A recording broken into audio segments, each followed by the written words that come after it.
ফিলিস্তিনে ইসরায়েলি আগ্রাসনের প্রতিবাদে ঢাকা রাজধানীর খিলগাঁও তালতলা মার্কেটের এলাকায় বিক্ষোভ মিছিল করেছে সাধারণ জনগণ। রোববার সন্ধ্যায় ঢাকা রাজধানীর খিলগাঁও হাড়ভাঙা মোড় থেকে বিক্ষোভ মিছিল শুরু করেন সাধারণ জনগণ। ইসরায়েলি আগ্রাসনের নিন্দা, ফিলিস্তিনের নাগরিকদের উপর চালানো গণহত্যার প্রতিবাদ এবং স্বাধীন ফিলিস্তিনের দাবি উঠে আসে তাদের স্লোগানে। মিছিলটি বিভিন্ন এলাকা অতিক্রম করে খিলগাঁও পাকা মসজিদে এসে শেষ হয়। এ সময় আগামীকাল জেনারেল স্ট্রাইকে দেশবাসীকে অংশ নেওয়ার আহ্বান জানান সাধারণ জনগণ।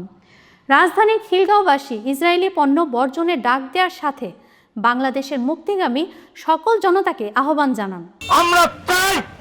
আমরা যুদ্ধে হয়তো যেতে পারবো না, কিন্তু যারা যুদ্ধে যাবে তাদেরকে তো আমরা উৎসাহিত করতে পারবো। দোকানদার ভাইদেরকে সবিনয় অনুরোধ করবো, ইসরায়েলি পণ্য আপনারা কিনবেন না।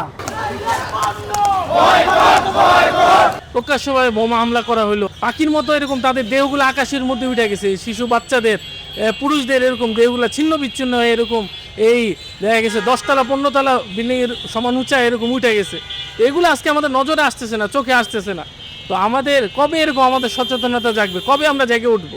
মানুষ হিসাবে, নট মুসলিম, মানুষ হিসাবে আমার নিন্দা জানানো এটা আমার নৈতিক দায়িত্ব। তারপরেও আমি অ্যাজ এ মুসলিম আমার অন্তরটা খুবই কাঁদে, কারণ এদের এইরকম আসলে ইসরায়েলি যে নৃশংস নির্মম হত্যাকাণ্ড, এটা আসলে আমরা আমি চাচ্ছি যে এটা আন্তর্জাতিক রাজনীতির একটা শিকার। গাজা আন্তর্জাতিকভাবে এটা মীমাংসা করা সম্ভব আমি মনে করি। ধন সম্পদের লোভ লালসা, ভোগ বিলাসিতায় মত্ত আর মৃত্যুর ভয়, এই দুই কেমন আজকে মুসলমানদের পরাজয়। যত মুসলিম কান্ট্রি রয়েছে তাদের সকলকে এই নৃশংস হত্যাকাণ্ডের প্রতিবাদে অগ্রসর হওয়ার জন্য বা এক হওয়ার জন্য তারা আহ্বান জানিয়েছেন, এবং ইসরায়েলি যত পণ্য রয়েছে সেই পণ্যগুলো বয়কট করে তাদেরকে প্রতিবাদ করার জন্য সকল মুসলিমকে আহ্বান জানিয়েছেন আমাদের এই খিলগাঁওবাসী। মোহাম্মদ সাদ্দাম হোসেন জাহিন, রেভেলেশন 24, খিলগাঁও তালতলা, ঢাকা।